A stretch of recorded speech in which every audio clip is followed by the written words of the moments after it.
Hi, so Ms. McTaggart. In this video we're going to be looking at hire purchase. This is one of two lessons and we're going to be able to discuss what hire purchase is and find the total cost of an item using it. So consider you had just bought your first flat and you wanted to buy a washing machine and a new sofa, but you've spent everything already and you don't have any more cash left to purchase it. What could you do? Well, what you can do is you can go buy your sofa from a company that will pay you up instalments, or same with your washing machine. And when you do that, it's called hire purchase. So when you agree to pay for an item by paying down maybe a deposit in instalments, or it might just be the instalments, the deposit might not even be part of it. This is what's called you entering into a hire purchase agreement. So everyone will buy something on hire purchase at some point in their lives, be it taking out a mortgage on a house, buying a car. You generally put down a deposit on the item, which comes off of the balance, and then you pay the rest in instalments.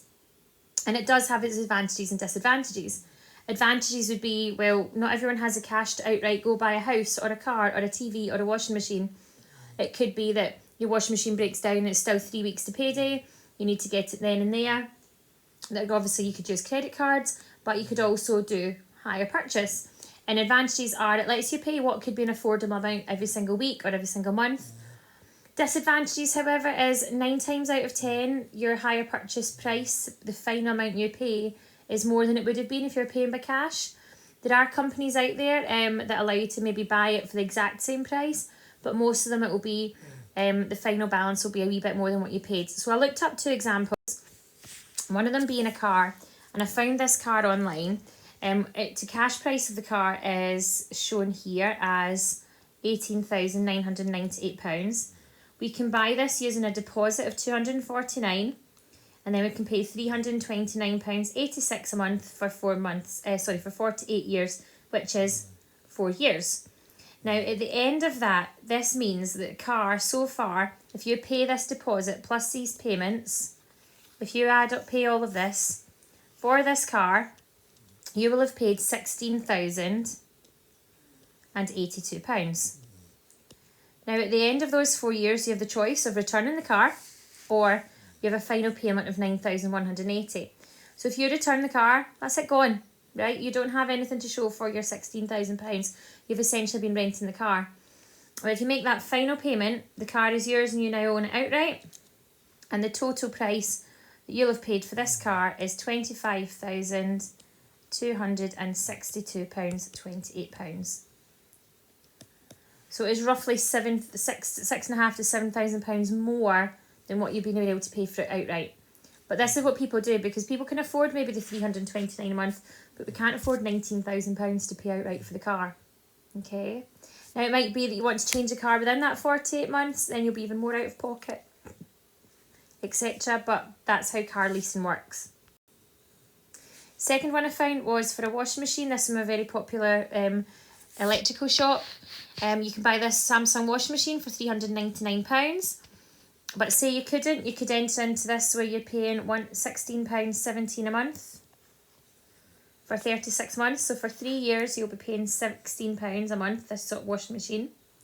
And that works out to be a total cost of £582.12. So this is the total hire purchase price. Now that is worked out as an extra,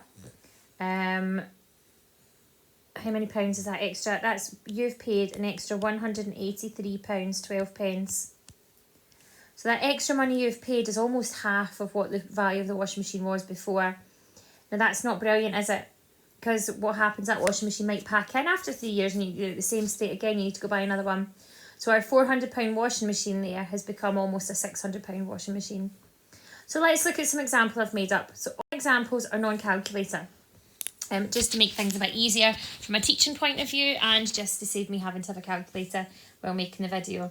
So the way we work out a hire purchase price is you have to work out what your payments are and add on your deposit, okay? And whether you do that, the deposit first, then the payments, it's entirely up to you. So the way I set it out is as follows. We start by saying hire purchase price equals, our payments are here is the sofa is £650 outright, or 24 monthly instalments of 30. So I've got 24 times 30 for my payments, plus that £50 deposit to add on at the end. Now 24 times 30, you can do a sum or you can do it in your head. That is the same as 240 times 3, which is 0. 3 times 4 is 12. 3 times 2 is 6 plus 1 is 7. So that's £720 plus £50, which makes a total of £770 for this sofa. Now, how much extra is that? You take away the cash price, so you do 770, take away the cash price of 650, and that works out to be £120 dearer than the cash price. So if you're doing this question, this is almost like a part A, find the total hire purchase price. Part B, find out how much more expensive it is to buy on hire purchase. Let's look at another one. This time we've got a guitar, so someone's decided to take up guitar lessons. We've gone out and found a guitar for £85, but we don't have the cash to buy it outright, so we're going to pay it up bit by bit. This one has got a deposit which is a percentage this time, so the examples can have the deposit as a flat amount of cash or a percentage. So for this one, I'll do hire purchase equals, we've got 12 instalments of 8 plus 10% of 85. Now 10% of 85 is just divided by 10, so that would be £8.50. 12 times 8 is 96 plus £8.50, which gives you £104.50 for the total price of this guitar.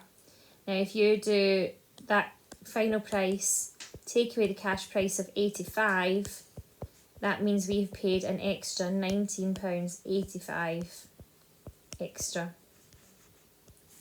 for this guitar. And that's me. I've shown you all you need to do for a hire purchase at 3rd, 4th and National 4 level. If you're doing National 5 apps, it gets a wee bit more complicated and there is extra bits added onto the questions. If you want to practice, here are several questions. You can do it non-calculator, or if it's a bit too difficult, you may use a calculator. It starts to change halfway down where the percentages, where the deposits become percentages. And then if you unpause, here are your answers. Thanks very much for watching. I hope this has helped.